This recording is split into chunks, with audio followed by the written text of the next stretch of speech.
You ever been in a spot where you've got a difficult confrontation, maybe that's too strong a word, a conversation, let's say, that needs to happen, and really everything is stuck until you have this conversation, but it's hard, and the situation is one that's on a razor's edge, and you know it could even come down to just the moment and how things feel, and what mood or mindset the person you're talking with is in. Have you been there? I mean, presumably you've all been there. I've certainly been there many times. But let me stretch it further. Have you ever then mustered all of your nerve and courage? You thought about what you're going to say, and you got it all mapped out in your head, and you go to talk with this person, and something doesn't feel right. You can't really put your finger on why, but this is just not the shrewd moment. It's not the right moment to broach the thing I need to broach. And you size it all up, and sure, you mustered your courage, and sure, you put in the work and everything, but it's not right. Abort. And you just call the whole thing off, and you decide you're going to wait for another opportunity in the future. I bet most of you can relate to that. Some things in life are a little more objective, but some things in life are subjective and require a little bit of touch and a little bit of feel. And my guess would be even that the people who you and I both know, where it seems like everything always works out for them, their relationships pan out, business stuff pans out, things just land the right way. I bet that those people have got a really good sixth sense, a really good intuition about the kind of scenario that I just described. And I bet they've got super hyper, overly developed metaphorical antennae that are out when they're in that kind of situation to figure out if now's the time to pull the trigger on this given topic or not. We run into one of those kind of very familiar social situations here in Esther chapter 5. In Esther 4, of course, the crisis of Haman wanting to kill all the Jews comes right to Esther's doorstep. Well, it had been right at Esther's doorstep the whole time, but she finally becomes aware. And as we discussed, there are going to be some people who read the events of Esther chapter 4 and they're like, Mordecai, he was just trying to say, you got to do something. They don't think that you're going to survive here in your palace if all of this goes down. I, as we've discussed at length, think that Mordecai is lightly rattling the saber to just say, hey, you have to muster your courage. One way or another, people are going to find out that you are a Jew and you're going to get caught up in this thing as well. Come on, Esther, you need to do something here. And that pressure seems to be the thing that causes her to go through her huge growth moment in the story. She emerges, she evolves from that pressure. She comes out of that pressure new and changed. She takes charge at the end of chapter 4 and is like, all right, well, if this is the deal, let's do it. I will go talk to the king, and hopefully I show up, paraphrases mine, on the right day and under the right circumstances, because something has to be done. And maybe it'll work, maybe it won't, but I will go to the king. And if I perish, I perish. I think that's the most famous line in the book of Esther. It's poetic, it's noble, it's brave. It tells the story of the stakes. It tells the story of Esther's growth as a character.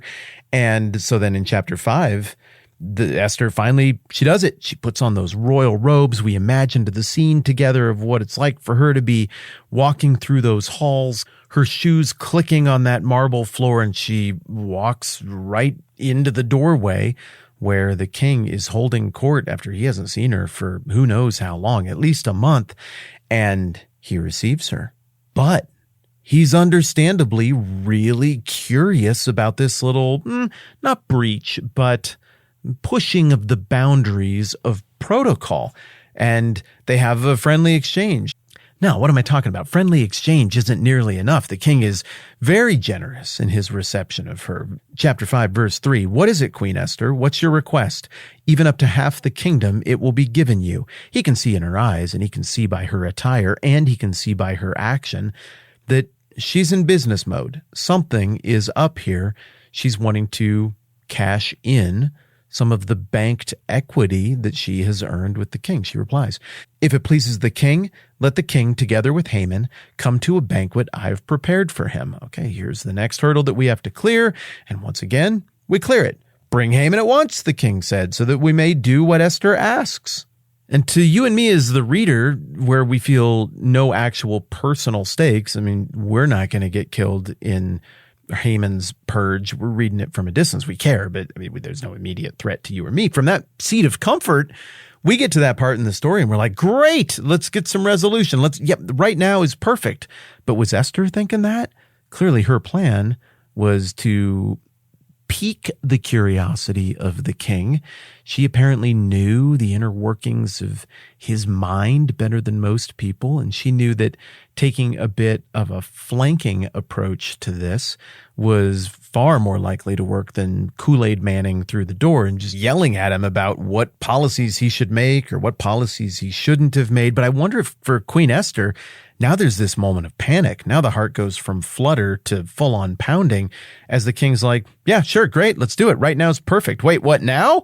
No time for you to stew on it? Wouldn't you want to reflect on the banquet that we're going to have and wonder why? No, right now is awesome. You look beautiful and I've missed you and it's good to have you here. And hey, I got to eat anyway. Let's have a banquet.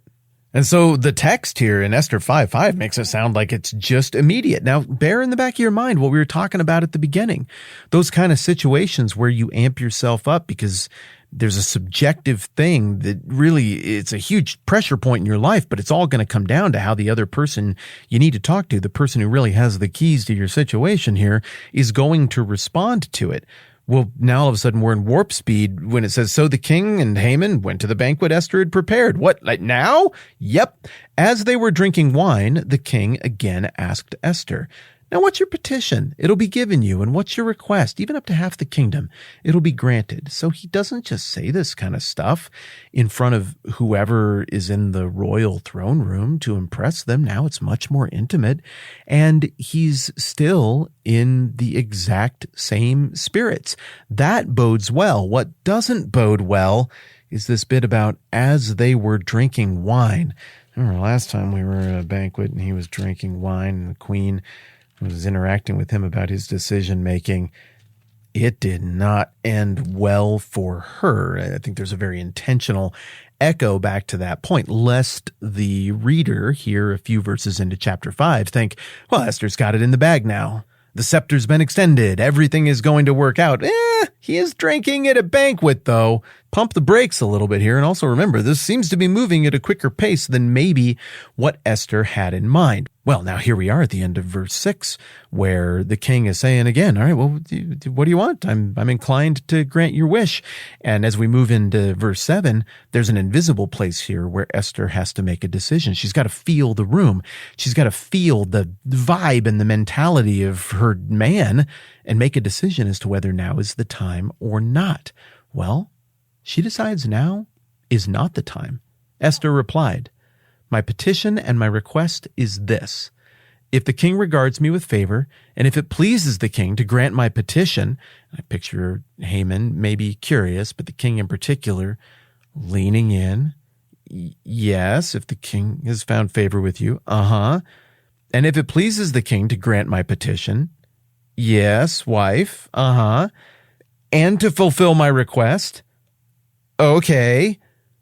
Let the king and Haman come tomorrow to the banquet I will prepare for them. Then I will answer the king's question. And what this seems to reveal to me is that her strategy going in after 3 days of fasting and thinking about it and getting all gussied up was that she wanted to pique his curiosity. Maybe the king likes a good riddle. Maybe in a world where he's in control of everything, the slightest little bit of teasing would have an effect on him. Maybe there are echoes here even of the way Delilah, an undesirable character, shrewdly played on the curiosity of her very powerful man, Samson, over a bit of time. Well, whatever the case, Esther doesn't feel good.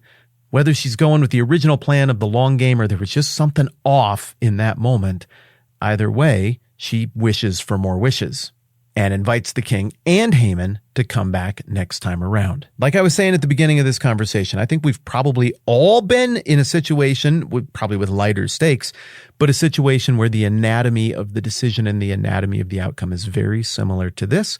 And my guess is that we have all at some point pressed the abort button to postpone the big confrontation or the big nuts and bolts, brass tacks part of the conversation that needs to happen to get to resolution, to wait for more favorable conditions. And I suppose the shrewdness or lack thereof of her decision to do so will play out in the coming chapters. Last thing before we wrap up here, I have a request of you, and I'm hoping that I'm catching you at the right time and asking in a shrewd way. I could use some help with an editing project. I'll just tell you what I'm doing. I'm taking season 2 of this podcast, the Through the Bible One Book Per Day. I'm reworking those episodes just a little bit so that they will function effectively as a voiceover for a series of YouTube videos. There's great stuff in that genre that already exists, covering the books of the Bible already on YouTube and on the internet.